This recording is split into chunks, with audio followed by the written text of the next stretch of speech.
Hey you, so today we're going to go over a topic that was asked inside Modern Maker, my program, which is, how do we take one topic and squeeze out all the juice so we can look at it from different angles and say the same thing in 1,000 different ways. So prepare for it. We're going to wear our engineering hat on. I'm super excited to dive in and show you how we do take one very simple sort of overarching topic from a macro lens and then go micro into little bits and pieces. So we jab, jab, jab, and create like a little content ecosystem. It shouldn't be difficult once you come to grips with it, and I'm excited to show you around. If you can be ever so kind, hit subscribe, and I will be creating a lot more of these videos. I'll also leave this doc that we're going to share and go through together in the description below, and hope you like it. So on that note, let's rock and roll. Awesome. So on that note, how to write about one topic in 100 different ways. We're creating consistent, engaging social content. In this sort of world can feel like a never-ending challenge. You come up with a great idea, you post about it, and then you sort of sit there and wonder, what now? What can I do with this? So you don't need a constant stream of new ideas, because with the right strategy, you can take that one topic and turn it into 100 posts with, one fresh, engaging, and valuable action point or angle. So I want to show this to you with proof and break down step by step. So I've grown my audience to 45,000 people on LinkedIn using this little method, looking at the analytics, understanding what works and what doesn't work. And then in the process of doing that, I sort of, think of my content as a little bit of an engineering exercise, because I look at these impressions and the posts that are derived from this little flywheel. So let's have a look here. So step one, we start with one core idea.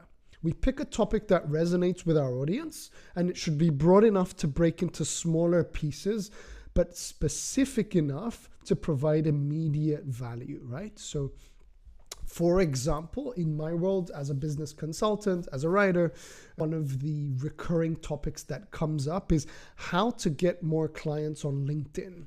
And this idea has endless potential when approached strategically, because a lot of people will just do one post on how to get a client and that's it. And then the lifespan of that will end there. But what we want to do is put our little engineering hat from the beginning, take this how to get more clients on LinkedIn example, and explain the entire process in one post, but as a list, right? So I think of these or this first post as a high-level overview or a menu, if you like, a table of contents almost. So this gives your audience the big picture and creates curiosity for future posts. So for example, here's the post. Most people overcomplicate LinkedIn. Here's my 7-step acquisition strategy that works every single time without sending cold DMs. So number 1, optimize your profile. Number 2, have a crystal clear offer. Number 3, use the featured section effectively. Write engaging content with a clear call to action as number 4. 5, pitch with precision. 6, handle objections. And 7, follow up. Which one of these steps are you struggling with? So this is the post, right? I could have come up with other ideas like within those, like fixing your banner or, your section where you put in like what jobs you've had and who you are and all of that. But this was what just came at the top of my head. Then step 3, break down the process into steps. So these are the things from our post above, right? So let me remind you, these are the 7 bullet points. I have them in mind as a process. Like when I came up with this, I was like, how do you get clients? You got to do 1, 2, 3, 4, 5, 6, 7. So inside of these, we now have a post for each, right? So by breaking down this, I can go how to write a LinkedIn headline that turns profile views into leads. So this is like a subtopic because of this number 1.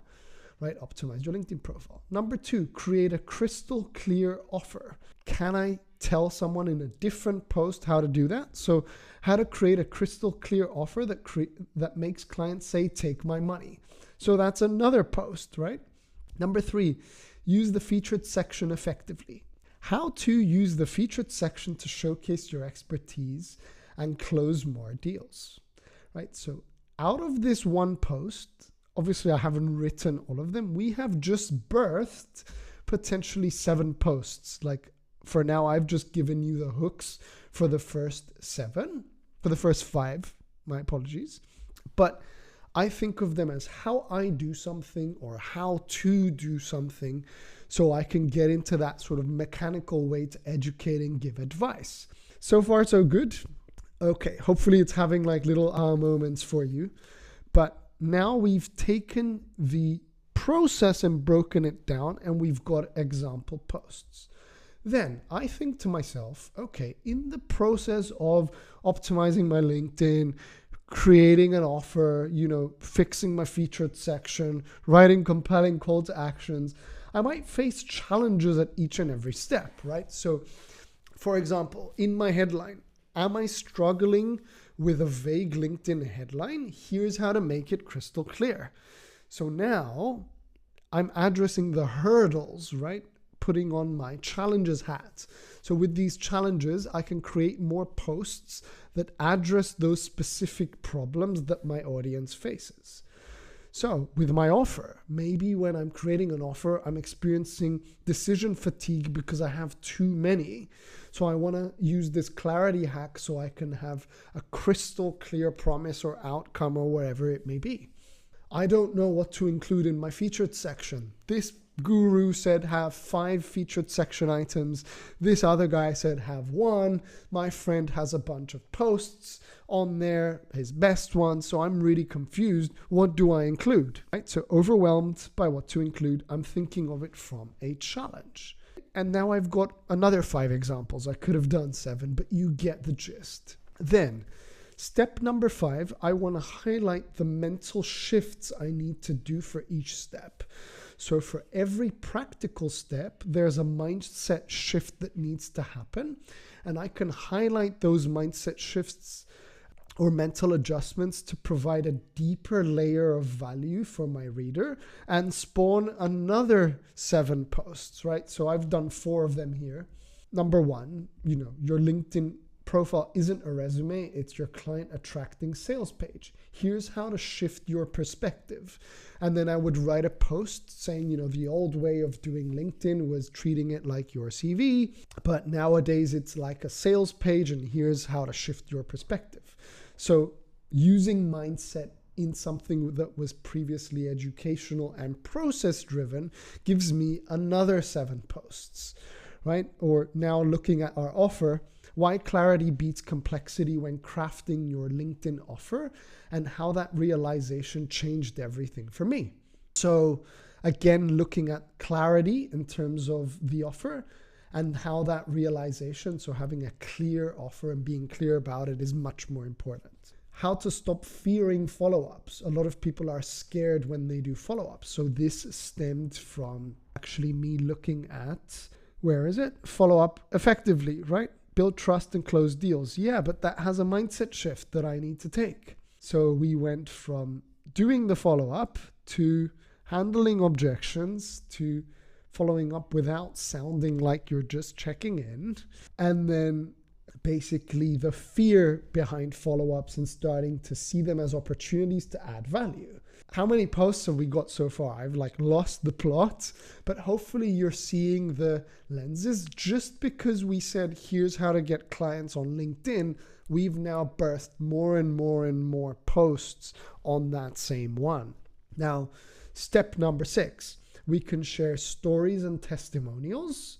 So these are real life examples, and we want to build trust and an emotional connection by proving our competence, by showing that we're good at what we do, and then sharing those personal stories, because people want to resonate. They want to feel that this is relevant to them, and they want to see themselves in your story. And then those client testimonials give them a little bit of hope, give them an opportunity to justify with logic as they read through that, and also an opportunity for you to share the lessons that you learned. So, for example, because our topic is getting clients, here's how I helped Sarah go from 0 LinkedIn leads to 5 high-ticket clients in 30 days. Obviously, I made that hook up. You can do whatever you want, but having in mind, I'm using how to, the biggest mistake, because at this point here, we want to share stories and testimonials. A personal story, how I accidentally discovered a LinkedIn strategy that changed my business forever, and how you can use it too. And that could be anything from creating your offer, your featured, your profile, all the stuff we discussed above, but from a personal angle. And then lessons learned, the biggest mistake I made with LinkedIn content and how fixing it brought me consistent leads. So lessons, testimonials, and personal stories. Now we've got another 3 posts that we birthed, and we could go and give a testimonial, personal story, and a lesson for each of the steps that we outlined here, right? Like I can tell the story of how I optimize my own profile, or for a client, I can spin it from result of somebody getting the leads, and vice versa. And all of these have a story, a lesson, and a testimonial we can have, right? So then there's another 7 posts. Awesome. So then step 7, we want to highlight the broad benefits. So we can zoom out and talk about the broader impact that this strategy has of getting clients, and focus on how it improves your audience's life and business. So for example, how this LinkedIn strategy saves me 10 hours a week and brings in dream clients. So before, I used to do X, Y, and Z, and I used to skip weekends and be locked in this room and send proposals. And nowadays I've saved 10 hours a week. And you can also weave in lessons, but broader picture stuff. So productivity, mindset again. Then why a clear profile isn't just about leads, it's about building a long-term reputation. Broader benefits.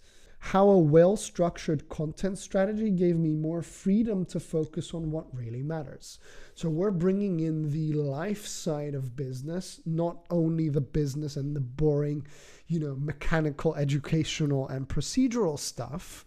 And we can take each and every point if we want to and come up with broader benefits.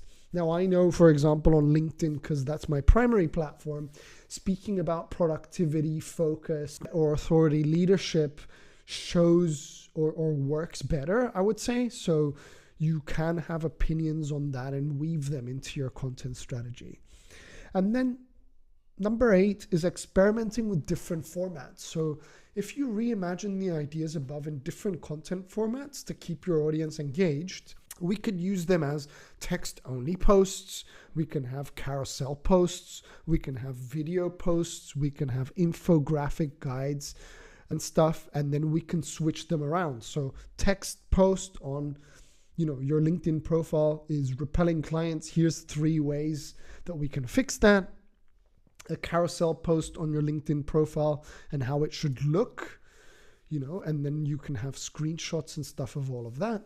And then we can have video posts, watch this 60-second tip on fixing your LinkedIn headline, etc., and sort of weave it around. And you can also use infographics. Like, I think yesterday I wrote this post that had a little content flywheel, and it was something that I drew out on Figma, which changed it around a little bit. Like, this was a long form post, but it was based on this infographic, and it got some engagement. I used some memes and whatever, but you sort of get the picture, right? So I vary my content. So this one also was text. I primarily write text and I prefer it, but it had a picture of myself. This one was some text and a video talking about 2 offers, one that was tangible and one that was intangible. This was sort of like text with a little tweet, or diagrams again, and bringing in YouTube. So you can see that I'm sort of looking at different content types. And in the past, I was using a lot of carousels. Nowadays, there's nothing wrong with carousels. I just know that it requires more time. So I do them a little bit less, but I have seen a lot of people that have done great jobs. So you see, like, this is a carousel that I did in the past. Last year was the era of carousels, and they still perform well, like considerably. It's got 60,000 impressions. But again, 12 steps, it's similar to this video, right? So this was a process of 12 steps I used to build a 6-figure side hustle. And we have 1, 2, 3, 4. And all of these then became other posts in themselves, right? So I'm using exactly what I showed you here in this to do the same thing. So you can mix and match those content types. I've been told and have seen that now LinkedIn is sort of pushing video as well, whereas last year it was all about carousels, but I prefer to have a mix of all worlds. So I have 1 video a week, approximately 1 carousel a week, and the rest are text or text with infographics. So creating consistent LinkedIn content doesn't require endless new ideas. It requires strategy. So by breaking down one topic into smaller pieces and diving into challenges, mental shifts, and experimenting with formats, you can create 100 posts from a single idea. Just find that idea and explore. Now, this framework not only simplifies your content creation, but it also allows you to, 1, build authority by going deep on a subject matter and becoming known for that, staying consistent without feeling repetitive, and saving time while delivering immense value to your audience. So the next time you feel stuck, don't look for a new topic. Take that one idea and explore different angles with this approach. You'll never run out of things to say, and your audience will keep coming back. So I hope this helps getting started in 2025 and making that an impactful year. Go forth, create, more power to you. Would appreciate if you hit subscribe or followed me on LinkedIn as well. Subscribe to my newsletter. I'll drop everything below. And since we were talking about offers, I sort of scaled my 1-person consultancy to 30K a month. If you want the offer document that sold 600K worth of high ticket offers, I'm going to leave it here. You can just grab it, and look forward to seeing you in the next one.